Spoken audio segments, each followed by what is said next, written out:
বাজারে যাওয়ার পথে রাস্তায় পড়ে গিয়ে পায়ে চোট পেয়ে চিকিৎসাধীন অবস্থায় মৃত্যু হলো কালিয়াগঞ্জের এক বৃদ্ধের। এদিন অর্থাৎ সোমবার বিকেলে ওই বৃদ্ধের মৃতদেহ ময়না তদন্তের জন্য রায়গঞ্জ মেডিকেল কলেজ হাসপাতালের মর্গে পাঠায় পুলিশ।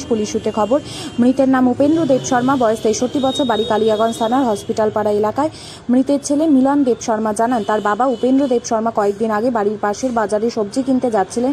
সেই সময় চলন্ত অবস্থায় টোটো থেকে রাস্তায় পড়ে যান, পায়ে গুরুতর চোট পান। এরপর তাকে রায়গঞ্জ মেডিকেল কলেজ হাসপাতালে ভর্তি করা হয়। রায়গঞ্জ মেডিকেল কলেজ হাসপাতালে শল্য বিভাগে চিকিৎসাধীন অবস্থায় মৃত্যু হয়। পরিবারের শোকের ছায়া। মৃতের স্ত্রী অর্চনা দেবী শোকে ভেঙে পড়েছেন।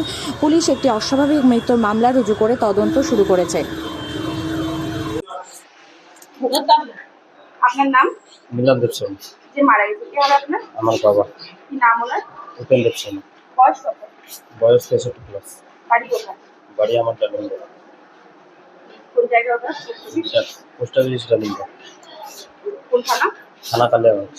কি হয়েছিল? অসুবিধা পড়ে গেছিল কোথায়? বাড়ির পাশে। কোথা থেকে এটা? টোটো থেকে বাড়িতে। ছোট থেকে পড়েছিল। চলন্ত অবস্থায়? চলতি অবস্থা। চলন্ত অবস্থায় পড়ে গেছিল। তারপরে তারপরে পায়ে ব্যথা লাগছিল, পায়ে ব্যথা করতে করতে অসুবিধা, খাওয়া দাওয়া ছেড়ে দিল।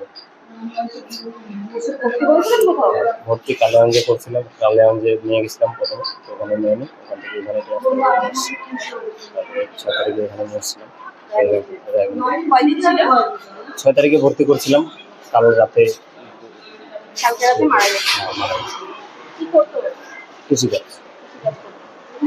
আর কোথায় যাচ্ছিলেন? এমনি বাজার করতে যায়, এমনি বাড়ির পাশে বাজার করতে যায়, সবজি বাজার করতে যায়। বাড়ির পাশে কি ছিল? বাজার করতে যায়, সবজি বাজার। বাজারে যাচ্ছিলেন? কয়টার দিকে ঘটনাটা সঠিক তো মনে নেই। সকালের দিকেই হবে বাজার করতে। আমাদের ওদিকে বিকালেও হয়। মা আছে? কি নাম মায়ের? মায়ের অর্চনা দেখছে।